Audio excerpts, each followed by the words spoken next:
बिस्मिल्लाहिर्रहमानिर्रहीम। अस्सलाम वालेकुम। Welcome to my channel. मैं हूँ ईमान फ़ातिमा और एक और वीडियो के साथ मैं आपके पास आई हूँ। ठीक है, जैसा कि मैंने आपको लास्ट वीडियो में बताया कि किस तरह आप मीज़ान टू मीज़ान ट्रांसफ़र कर सकते हैं। ठीक है, मेरे पास डिपॉजिट स्लिप भी लिमिटेड थी, चेक्स भी लिमिटेड थे, इसलिए अच्छा। अब मैं आपको बताने जा रही हूँ कि क्लियरिंग का प्रोसेस किस तरह से होता है। ठीक है, अब क्लियरिंग का प्रोसेस ये होता है कि आपके पास मीज़ान बैंक की स्लिप है, सिर्फ स्लिप नहीं है, मीज़ान बैंक का ही अकाउंट है। ठीक है, और आपके पास जो चेक रिसीव हुआ है, आपको अलाइड बैंक का रिसीव हुआ है या किसी भी और बैंक का रिसीव हुआ है। ठीक है, और आप जो हैं वो अपने उस चेक की जो अमाउंट है वो अपने अकाउंट में लाना चाह रहे हैं, तो किस तरह से वो लेकर आ सकते हैं, वो क्लियरिंग का प्रोसेस होता है। पिछली स्लिप में मैंने आपको बताया था मीज़ान टू मीज़ान ट्रांसफ़र होगा, तो आप किस पे क्लिक करेंगे। अभी भी उसी तरह अकाउंट टाइटल लिखेंगे, आप ब्रांच कोड लिखेंगे, डेट लिखेंगे। ठीक है, और यहाँ पर आप बताएंगे, ठीक है, ट्रांजैक्शन टाइप में कि आप अब ट्रांसफ़र नहीं, आप क्लियरिंग कर रहे हैं। ठीक है, तो क्लियरिंग पे टिक कर देंगे। सही है, क्लियरिंग पे टिक किया। बैंक जो है हमारे पास, उसका चेक नंबर उसी तरह से हम यहाँ पर लाके फिल करेंगे। ठीक है, यहाँ पर जो भी चेक नंबर है उसका वो हमने लिख दिया। इस बैंक के अलाइड बैंक के चेक का जो नंबर होगा वो आप यहाँ पर लिख देंगे। उसके बाद बैंक कौन सा है जी, हमारे पास इस वक्त है जी अलाइड बैंक है, तो हम इसको अलाइड बैंक लिख देंगे।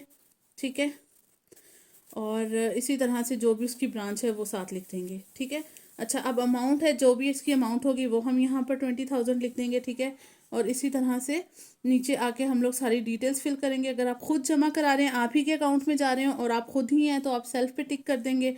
अगर किसी और का चेक है, थर्ड पर्सन है आप, तो MBL में आपका अकाउंट है, तो आप उसकी डिटेल्स यहाँ पर लिख देंगे। और अगर वॉक इन कस्टमर है तो ID कार्ड की कॉपी लग जाएगी, CNIC नंबर हो जाएगा और कॉन्टैक्ट नंबर हो जाएगा। ठीक है, तो ये जो है वो क्लियरिंग का चेक है कि आपका अकाउंट किसी और बैंक में है और आपके पास चेक जो है वो किसी और बैंक का रिसीव हुआ है, तो किस तरह से आप उसको फिलअप करके कर सकते हैं। अब अगर मैं इसके बारे में आपको बता रही हूँ तो मैं थोड़ा आपको डिटेल में ये भी बता सकती हूँ कि ये जो चेक्स होते हैं ये एक दिन लेते हैं क्लियर होने में। मतलब आज के दिन अगर आप अपने बैंक में जाके ये चेक जमा कराते हैं, तो शाम को जो है वो निफ्ट वाले वो चेक जो है वो लेकर जाते हैं, उस बैंक में ही प्रेजेंट होता है जिस बैंक का वो चेक होता है, और वही आगे फर्दर इस चेक को क्लियर करते हैं। और क्लियर करने के बाद नेक्स्ट डे शाम को 5 बजे के बाद आपके अकाउंट में फंड्स आते हैं। ठीक है, तो ये क्लियरिंग का प्रोसेस होता है जो कि एक दिन का होता है, एक दिन के बाद होता है। और अगर बीच में हफ्ता इतवार की छुट्टी आ जाती है तो जुमे को दिया हुआ चेक जो है वो मंडे को जाके क्लियर होता है। ठीक है, ये थोड़ी सी डिटेल्स थी जो मैंने आपके साथ शेयर करनी थी। लोगों को अक्सर नहीं पता होता, वो यही समझ रहे होते हैं कि ये शायद अभी क्लियर हो जाएगा, तो इस तरह से नहीं होता है। ठीक है, तो ये थी इसकी वीडियो।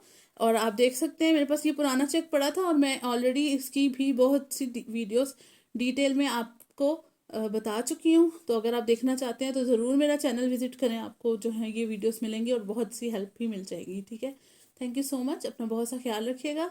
मैं इंशाल्लाह आपसे मिलूंगी नेक्स्ट वीडियो में, तब तक के लिए अल्लाह हाफिज़।